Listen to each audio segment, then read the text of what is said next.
Doctor भगवान का रूप होते हैं। Deals with very microscopic because बहुत फाइननेस चाहिए। तो मुझे लगता था कि मेरे अंदर वो शायद है कुछ जो मैं कुछ करूं, कुछ दे सकूं, कुछ सोसाइटी को। डॉक्टर नहीं, ये बिजनेस करते हैं। सैलरी तो मुझे लगता है प्राइवेट सेटअप में ज़्यादा होगी, ओके, क्योंकि गवर्नमेंट सेटअप में तो फिक्स सैलरी है।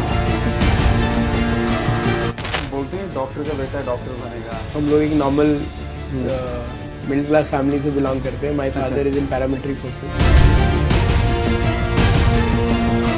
German machine are the best machine available. Okay, but yes, हर कंपनी का अलग अलग वो है। जापानीज भी हैं उसमें, ओके, स्वीडिश मशीन्स भी हैं, but according to us we generally use German machine. मेरे जितने जूनियर्स हैं जो मुझे फ़ोन करते हैं, मैं उनको यही कहता हूँ कि you start with an OPD setup and contact with an OT setup with somebody. आपको वो पहला मौका कब मिला था जब किसी का आपने ऑपरेशन किया था, और उस वक्त क्या चल रहा था दिमाग में? एक्साइटेड अच्छा, कि this is what I want and now I am going to do it, okay. So I have to do my best. अब लोग कहेंगे डॉक्टर साहब के तो खुद चश्मा लगा हुआ है, तो आपने क्यों नहीं सर्जरी का सोचा? आप बेसिक लेवल सीख कर you should not jump into practice until unless you know how to do it. या जैसे आपने कहा कि डॉक्टर के बेटा डॉक्टर है, तो उनका सेटअप है बना हुआ, then he can learn.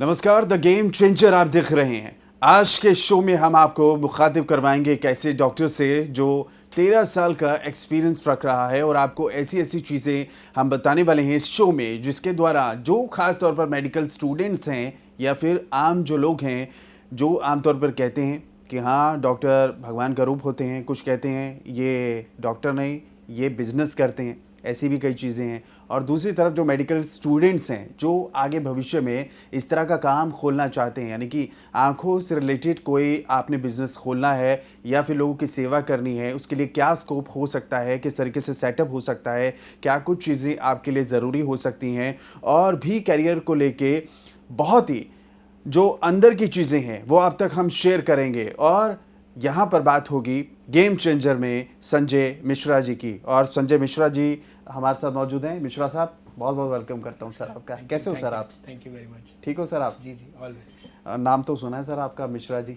Mohali वाले। जी जी। लेकिन ये जर्नी कैसे शुरू हुई सर, ये जानना चाहूँगा। और कॉलेज लाइफ आपकी कैसे थी, और तभी से सोच लिया था कि हाँ मुझे सेवा करनी है, वो भी आंखों का डॉक्टर बन के। नेत्र जो होते हैं, मतलब नेत्र से पूरी दुनिया हम देखते हैं, अच्छे बुरे की पहचान करते हैं, तो इसी में क्यों सर?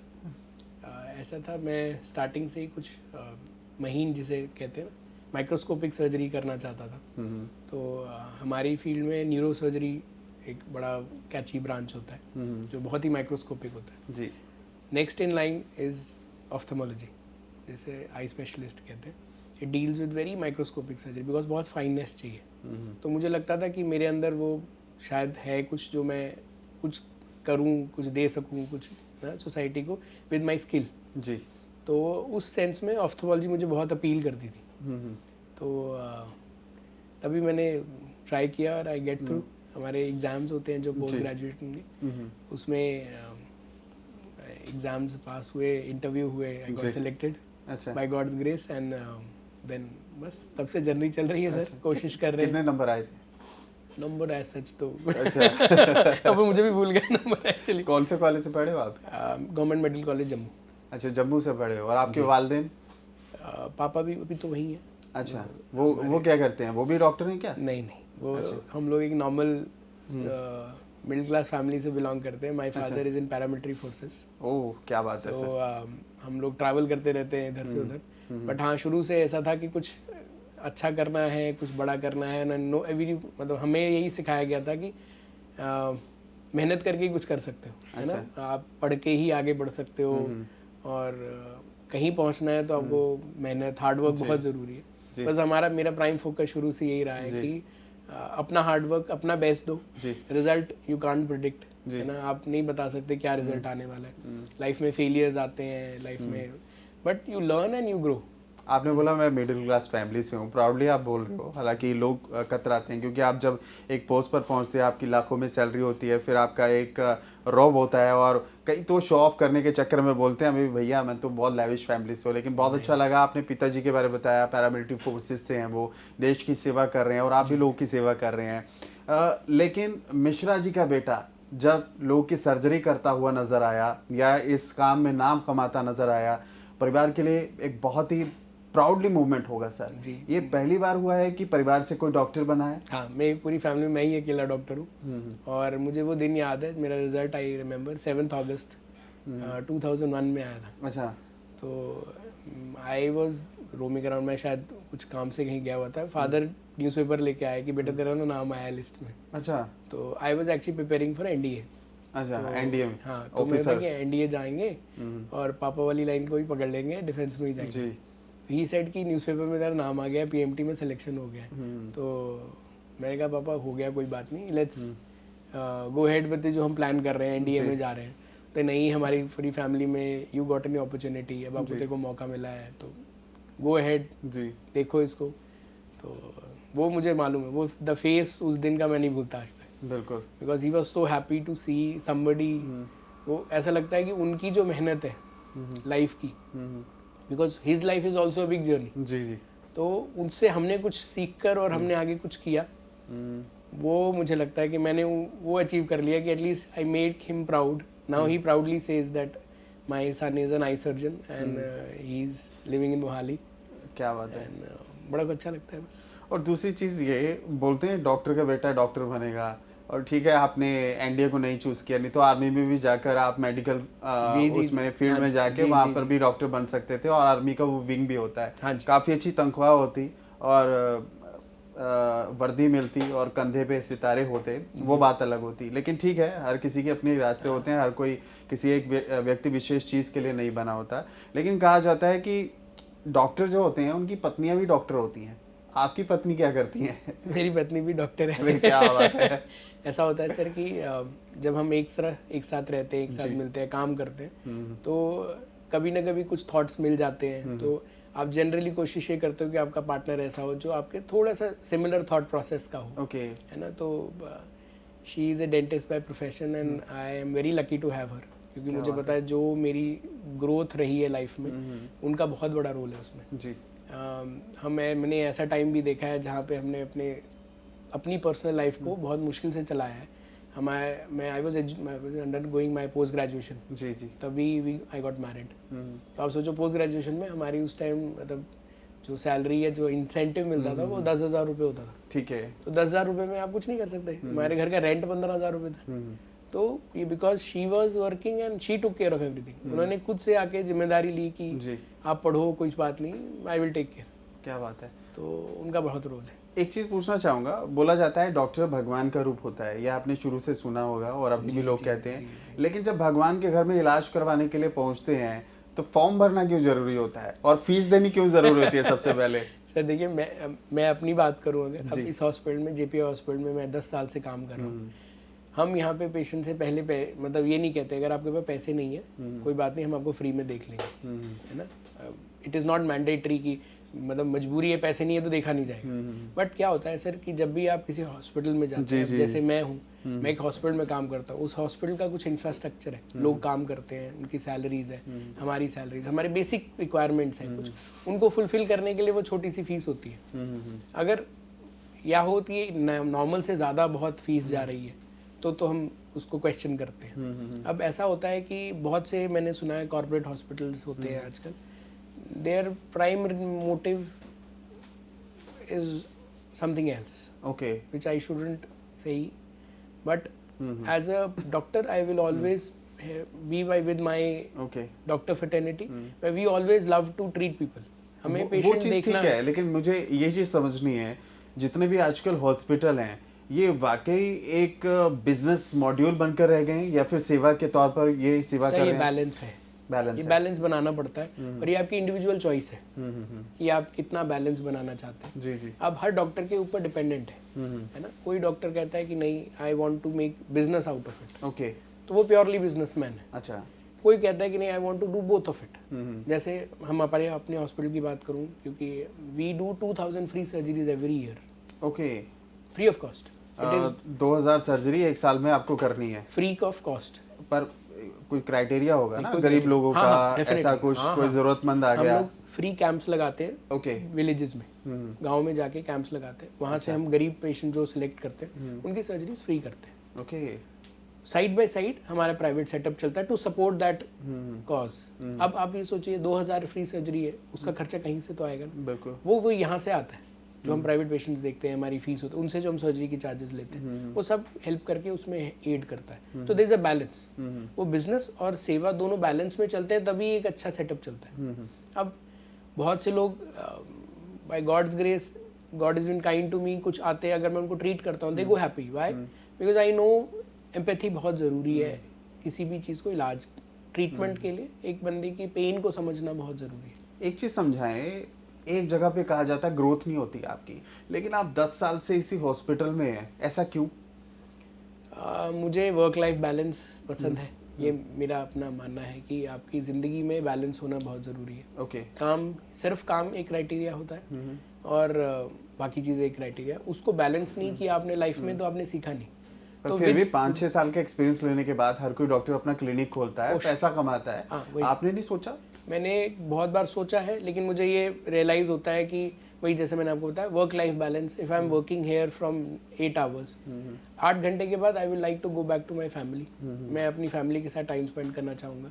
अपने और रिक्रिएशनल एक्टिविटीज़, मेरी हॉबीज़ हैं, मैं उनको फॉलो करना चाहता हूँ। जैसे I like to play badminton, I like to read books. वो मैं सब कब करूँगा? अगर if I am stuck with hospital all the time, वो मैं नहीं कर पाऊँगा। तो वो बैलेंस बनाने के लिए, तो अदरवाइज आई हैव डिसाइडेड कि आई एम हैप्पी। ये बताएं, कभी गलती हुई है लाइफ में एज डॉक्टर? बहुत बार होती है। ओके, हम इंसान है सर, इंसान से गलती होना लाजमी है। मैं प्रोफेशनली पूछ रहा हूँ, कोई Professional पेशेंट आया, personal- उसका गलत ऑपरेशन हो गया, गलत नहीं, ऐसा ट्रीटमेंट नहीं हो गया, मैं उस लहजे में बात कर रहा हूँ। वैसा नहीं, वो हम ध्यान रखते हैं। गलती का मतलब ये है treatable mistake. Okay, if I am a surgeon, अगर मैं कहूँ कि मेरी कॉम्प्लिकेशन रेट 0 है, that means I am not doing surgeries. जब तक मैं सर्जरी कर रहा हूँ तो कॉम्प्लिकेशन बाउंड टू हैपन है, उसका इंसिडेंस हमें कम करना पड़ता है। जैसे अब मैं कहता हूँ अगर मैं 100 ऑपरेट करता हूँ तो 0.1% हमारा कॉम्प्लिकेशन रेट है ना। वो चीज़ों पे मेहनत करनी पड़ती है। वही विद टाइम, विद एक्सपीरियंस आप ये सीखते हो कि as a doctor, as a surgeon, कहाँ पे आप एक एक्यूरेसी लाते हो अपने काम में, जिससे आपका जो रिजल्ट है वो ज़्यादा अच्छा जाता है।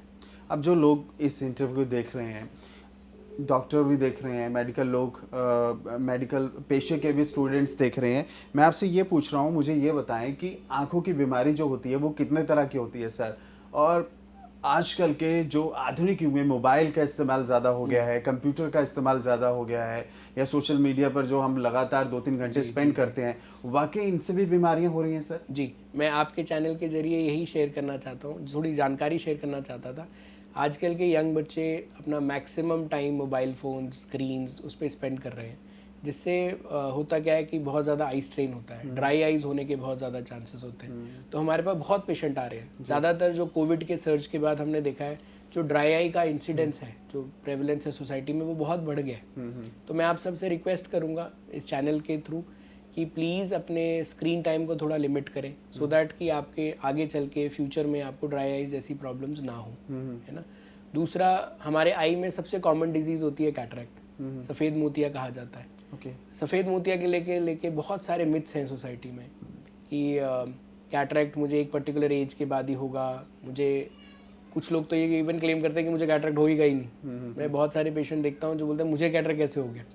तो मैं उनको बताता हूँ it's an age related change, it is a normal process, it will happen to you and बस उसका सर्जरी ट्रीटमेंट है। सर्जरी टाइम से कराएं, बहुत वेट मत करें, है ना। और अगर आप चाहते हैं अच्छी क्वालिटी विजन, तो जितना टाइमली आप ट्रीटमेंट कराएंगे उतना अच्छा रिजल्ट आएगा। एंड उसी से रिलेटेड कि गर्मियों में नहीं कराना, सर्दियों में कराना है, उसका परहेज बहुत होता है, 1 महीना हमने ध्यान रखना होता है। ये सब चीज़ें पुरानी हो गई हैं। अब क्यों न्यू टेक्नोलॉजी का ये फ़ायदा है कि सर्जरी 5 मिनट की है, पेनलेस सर्जरी है। सर्जरी करा के immediately patient can walk out, अपने घर जाए, अपना नॉर्मल डे टू डे काम करे। शाम को हम उसका बैंडेज खोल देते हैं। बहुत लोग आजकल बैंडेज भी नहीं लगा रहे।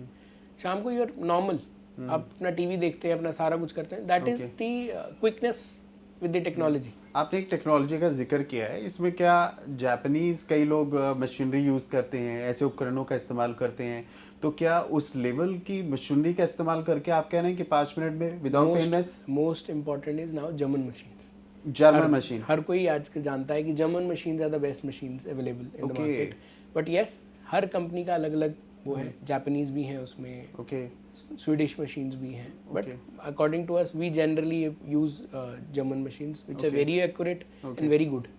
और अगर किसी को सेटअप करना हो तो ये जर्मन मशीन आप ऑर्डर कर सकते हैं, आपके पास पहुंच जी जी, जाएगी? हमारे पास डिस्ट्रीब्यूटर्स हैं आजकल तो ओके। तो उनसे आपको आराम से मिल सकती है। तो डिस्ट्रीब्यूटर तक पहुंचना हो या फिर मशीन को मंगवाना हो, किसी ने इस तरह का सेटअप खोलना हो, तो उसके लिए क्या गाइडेंस देंगे सर आप? मैं जितने भी यंग ऑफ्थेमोलॉजिस्ट हैं उनको तो पहले ये मैसेज देना चाहूँगा आपके चैनल के थ्रू कि first you need to be focus what you want to do in your life.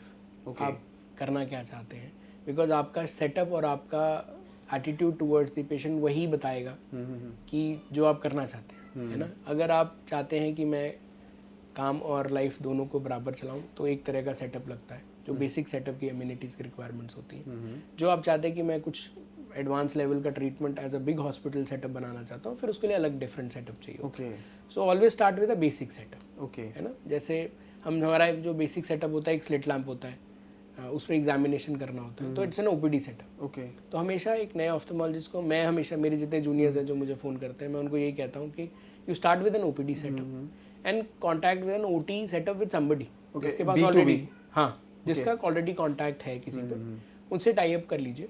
And then once the OPD is running, आपको समझ आ गया कि मेरे 20 से 25 पेशेंट मेरे पास रोज आते हैं, then you would go to that कि मैं अपना ओटी सेटअप डालूँ, okay because in ophthalmology the setup is very costly. Okay.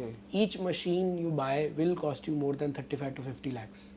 अच्छा, Single 35 machine. लाख तक की? 35 लाख से शुरू होता है। Okay So for a normal person to set up that is little difficult. Okay And now competition is so huge. Corporates इतने ज़्यादा हैं आजकल इंडिया में ही, there are 4 big corporate hospitals, आई के सिर्फ। तो उस वजह से for a normal person to flourish it takes a little time. यानी मशीन का 35 लाख हो गया और Minimum. बाकी और खर्चे मिलाकर आप ये लगाएं कि 50 से 60 लाख में आप एक छोटा सा Setup क्लिनिक बना खोलते हैं, और उसके बाद स्टाफ की सैलरी वगैरह वो क्या रहेगी? वो एवरेज हम जनरली प्रेफर करते हैं 3 से 4 स्टाफ तो बेसिक आपको चाहिए ही। 2 लोग रिसेप्शन पे चाहिए, 2 अटेंडेंट चाहिए, एक चश्मे का नंबर चेक करने के लिए ऑप्टोमेट्रिस्ट चाहिए। वो एवरेज वो कैलकुलेट करके वही आप मानिए लाख 1.5 लाख रुपए का सेटअप बनता है पर मंथ का। जी जी। तो वो आपको अपने नज़र में रखना है कि ये खर्चे अपार्ट फ्रॉम जनरली लोग रेंट पे उठाते हैं उसमें, वो रेंट वो भी इंक्लूड करना है। जी जी। तो ये सारी कैलकुलेशंस दिमाग में रखकर ही कोई सेटअप स्टार्ट करना है कि मैं पर मंथ इतना जनरेट करके अपने बेसिक नेसेसिटीज पूरी कर पाऊंगा कि नहीं, और उसी स्टेप पे मूव ऑन करना है। और एक्सपीरियंस स्टाफ रखना भी जरूरी है, और खुद को एक्सपीरियंस भी काफी ज्यादा जरूरी होना चाहिए। हमेशा नया सेटअप शुरू करने से पहले 4-5 इयर्स किसी जगह पे काम करके पहले सीखें ओके द क्वालिटी कैसे लाई जाए। ओके बिकॉज जनरली जैसे अब हम पास आउट होते हैं हमें बेसिक चीज़ें सिखा दी जाती हैं, बट जो एडवांस लेवल चीज़ें होती हैं वो आप जाके ही सीखते हो। तो आप बेसिक लेवल सीख कर you should not jump into practice until unless you know how to do it. या जैसे आपने कहा कि डॉक्टर के बेटा डॉक्टर है तो उनका सेटअप है बना हुआ, देन ही कैन लर्न उस सेटअप में रह के ही। ओके। अदरवाइज मेरे जैसे लोग, हम लोग ट्राई करते हैं किसी सेटअप में जाके 5-6 साल काम करते हैं, देन डिसाइड कि आगे जाना है कि नहीं। आपको वो पहला मौका कब मिला था जब किसी का आपने ऑपरेशन किया था, और उस वक्त क्या चल रहा था दिमाग में? एज ए कंसल्टेंट जान पूछ रहे हैं या पोस्ट ग्रेजुएट? मैं स्टूडेंट था तब पूछ रहे। जब पहला ऑपरेशन किया? पहली सर्जरी 2009-8 में मैंने फर्स्ट आई सर्जरी मैंने उस टाइम की थी। तो बहुत ही बेसिक सी सर्जरी होती है वो। दिमाग में क्या चल रहा था कि यार मैं गलत ना कर दूं क्या? अच्छा, आई वाज एक्साइटेड। अच्छा कि this is what I want and now I am going to do it, okay. So I have to do my best. क्या बात है, वो अलग लेवल की फीलिंग होगी। हाँ, वो मोटिवेशन ही अलग थी। और पहला ऑपरेशन कभी नहीं भूले होंगे अपना लाइफ का? वो पेशेंट से मैं आज भी कांटेक्ट में रहता हूँ। अच्छा। उनसे ओल्ड माता जी हैं वो जी। उनका कैटरेक्ट सर्जरी किया था मैंने, and I love to talk to her still. She is about 78 years now. Okay. चलिए ये बस स्किल भी उनकी सीख blessings ले, ये स्किल भी सीख लिए लोगों ने कि अपने पेशेंट के साथ कम्युनिकेशन नहीं छोड़ना आपको। जी, कम्युनिकेशन जरूरी है हमेशा। मैं कोशिश ये करता हूँ कि ज़्यादा से ज़्यादा अपने पेशेंट्स के साथ इन पर्सन कांटेक्ट रखूँ, ओके। बिकॉज जो पर्सनल टच एक डॉक्टर दे सकता है वो कोई नहीं दे सकता। अच्छा कुछ चीज़ें बताएं। अब लोग कहेंगे डॉक्टर साहब के तो खुद चश्मा लगा हुआ है, तो आपने क्यों नहीं सर्जरी का सोचा? ऐसा है, मैं चाहता था कराना, बिकॉज मैं खुद बैडमिंटन खेलता हूँ जैसे मैंने बताया, बट हर सर्जरी के लिए एक फिटनेस चाहिए होता है, ओके। है ना। और मेरा कॉर्निया चेकअप हुआ था सर्जरी के लिए, तो it was not on the fitness side, it is a little thin corneas, उसमें थोड़ा सा रिस्क रहता है सर्जरी। अच्छा, जिसके कॉर्निया है उसको रिस्क होगा और वो ऑपरेशन से थोड़ा तो दूर जैसे अब I am a laser surgeon, Okay. अब मेरे को पता है कि मैं अपनी नहीं कर सकता, मैं लोगों की कर सकता हूँ। So my job is to decrease the refractive burden in society. Refractive burden क्या हम कहते हैं कि चश्मे की रिक्वायरमेंट हर एक को बहुत ज़्यादा हो रही है, तो हम उसको कम करने के लिए एक लेजर सर्जरी करते हैं। अच्छा। अब जैसे आई am a LASIK and smile specialist, तो अब मुझे पता है कि जिसका कॉर्निया फिट है उसी की सर्जरी करनी है, जिसका कॉर्निया फिट नहीं है उसको हमने नहीं करना है, ओके। अवॉइड करना है, उसको बोलना है कि हम आपकी सर्जरी नहीं कर सकते। तो ये चीज़ें वही लोगों को नहीं पता है। लोगों को लगता है कि ज़्यादातर डॉक्टर्स को चश्मा लगा है वो खुद की सर्जरीज क्यों नहीं कराते। हाँ बहुत लोगों में बहुत तरह का सिनारियो है। मैं अपनी बात करूं तो मैं फिट नहीं था, नहीं तो मैं करा लेता। जी। मेरे बहुत सारे बैचमेट्स हैं जिन्होंने मेरे से ही कराई हुई है या खुद भी कराई हुई है, तो ऐसा रहता है। तो पेशेंट के लिए ये इन्फॉर्मेशन है कि प्लीज़ अगर आप अपना लेज़र या कुछ भी कराना चाहते हैं तो आप पहले जाके अपने आई स्पेशलिस्ट से मिलिए, उनको बोलिए कि मुझे चेक करके बताएं कि मैं फिट हूँ सर्जरी के लिए कि नहीं। एक और चीज़ पूछना चाहूँगा, आप फिर ये ऑपरेशन में करते क्या है? मतलब विजन का जो पुतली होता है उसका जो देखने का रडार होता है उसको खोलते हैं? नहीं, ऐसा होता है, हमारा जो आँख है एक कैमरे की तरह है। ओके। इसमें दो तरह के लेंसेज हैं। Okay. तो जो ये सामने वाली पुतली है वो एक तरह का लेंस है, और जो लेंस है आँख के अंदर जो नेचुरल लेंस होता है वो एक तरह का, दो लेंस का सेटअप है, जिसमें ऑप्टिकल सिस्टम। अच्छा। तो जो हम लेज़र करते हैं, ये जो पुतली का शेप होता है हम इसको रीशेपिंग ऑफ कहते हैं। ओके। तो उससे हम उस लेंस की रीशेपिंग करते हैं, जिससे नंबर की जो रेज की फोकसिंग है वो चेंज हो जाती है, तो उससे नंबर चला जाता है। कुछ रैंडम सवाल पूछूंगा आपसे, बहुत ही संक्षेप में आपको जवाब देना है। चश्मे से नज़र ठीक होती है? बिल्कुल ठीक होती है। इम्प्रूव होता है? देखिए वो एज होता है एक, ओके। जैसे 8 से 10 साल तक की एक एज है। अच्छा। चश्मा अगर नंबर है तो लगाएं, क्योंकि 10 साल तक आपका विजन बिल्डिंग हो रहा है, आपके ब्रेन को स्टिमुलस जा रहा है। तो अगर आप चश्मा नहीं लगाएंगे वो स्टिमुलस बैठ जाएगा, तो आपकी नज़र नहीं बन पाएगी। आंखों की रोशनी गाजर खाने से या सब्जियां खाने से, हरी सब्जियां खाने से या फल खाने से जिसमें विटामिन ई हो, तो उससे इम्प्रूवमेंट होती है? विटामिन ए और ई आँख के सेल्स के लिए बेटर होता है। ओके। बहुत सारी स्टडीज़ ने शो किया है कि it is always good to have healthy diet for the eye. It is not very specific कि विटामिन ए गाजर खाने से आएगा या विटामिन ई इस पर्टिकुलर से आएगा, but taking a healthy diet will take care of your body, the healthy body will take care of the healthy eye. Okay. तो और रूटीन क्या हो लोगों की जिससे हेल्थ आपकी अच्छी हो, आईज अच्छी हो, ड्राइनेस ना आए, रूटीन क्या होनी चाहिए? तो हेल्दी आइज के लिए सबसे इम्पॉर्टेंट है आपकी हेल्दी डाइट, जो हम आजकल बहुत से बच्चों में देखते हैं, ज़्यादातर डाइट जंक फूड होती है। जी जी जी। है ना, उसको अवॉइड करें, न्यूट्रिशियस डाइट खाएं। जैसे आप बता रहे ग्रीन वेजीज हम आज भी बोलते हैं खाने के लिए, जितने भी बेरीज हैं, गूसबेरीज, रास्पबेरीज, ये हमेशा वॉलनट्स ओमेगा 3 रिच होती है, जी जी। तो they will always help you to dry eyes. जी। है ना, स्क्रीन एक्सपोजर सबसे इम्पोर्टेंट, स्क्रीन एक्सपोजर ज़रूर कम करें, अदरवाइज इन लॉन्ग टर्म आपको उसका नुकसान झेलना पड़ेगा। एक और चीज़ पूछना चाहूँगा, लेकिन आखिर में पूछ रहा हूँ, मिडल में पूछनी चाहिए थी मुझे। डॉक्टर जो पढ़ाई करके आइज़ ऑपरेशन के लिए एक हायरिंग हो रही है उसकी, ये दोबारा लेंगे सवाल, आखिरी सर दोबारा ये सवाल सर फिर से लूँगा आपसे, हालांकि मुझे मिडल में ये सवाल पूछना था। सैलरी क्राइटेरिया क्या होगा अगर कोई पास आउट होता है, किसी हॉस्पिटल में जाके हायर हो गया, तो बेसिक सैलरी क्या हो सकती है? आप गवर्नमेंट सेक्टर में चाहेंगे गाइड करना कि जाइए सरकार के लिए काम कीजिए, एनडीए में जाकर आप मेडिकल कॉर्प में काम कीजिए, या फिर प्राइवेट डॉक्टर के तौर पर सेवाएं दें, वो प्रेफर करोगे आप? हर एक का तीनों ऑप्शंस अच्छे हैं। अच्छा, सैलरी किस में ज़्यादा है? सैलरी तो मुझे लगता है प्राइवेट सेटअप में ज़्यादा होगी। ओके। क्योंकि गवर्नमेंट सेटअप में तो फिक्स सैलरीज है, ठीक है ना, उसमें ज़्यादातर जो मैंने देखा है लर्निंग प्रोसेस है, ठीक है, और लंबा प्रोसेस है एक पर्टिकुलर लेवल पे पहुंचने के लिए। प्राइवेट सेटअप में डेफिनेटली बेटर सैलरीज होती हैं, रेंज है उसमें। ठीक है। बहुत लोग स्टार्ट 1.5 लाख से करते हैं, 2.5 lakh, depending upon your education qualification. कितना एक्सपीरियंस है, कितना क्वालिफिकेशन है, उस हिसाब से ग्रोथ होती है। ठीक है सर, बहुत बहुत धन्यवाद। Thank you, तो गेम चेंजर में हमारे साथ थे डॉक्टर संजय साहब, और डॉक्टर संजय ने बताया है किस तरीके से ये उनका पूरा कैरियर जर्नी रहा है और क्या कुछ उन्होंने हासिल किया है। आपने देखा कितना शानदार उनका करियर है 13 सालों का, और बताया कि किस तरीके से ये काम होता है। आपको इस प्रोफेशन में एज डॉक्टर काम करना है तो क्या ऑप्शन हो सकते हैं, क्लिनिक खोलना है तो किस तरह की मशीनरी का आपको चयन करना है, कहाँ कहाँ से खरीदी जा सकते हैं। इस इंटरव्यू को आप देखें और दोस्तों से भी शेयर करें, और आम लोगों के लिए भी आंखों की जो रोशनी आपकी ख़राब होती है या फिर ऑपरेशन को लेकर जो भी आपकी दुविधाएं हैं, उम्मीद है आपको इस इंटरव्यू में वो चीज़ें तमाम स्पष्ट हो रही हैं। फिलहाल इस वीडियो को ज़्यादा से ज़्यादा शेयर करें और चैनल को सब्सक्राइब करें। नमस्कार।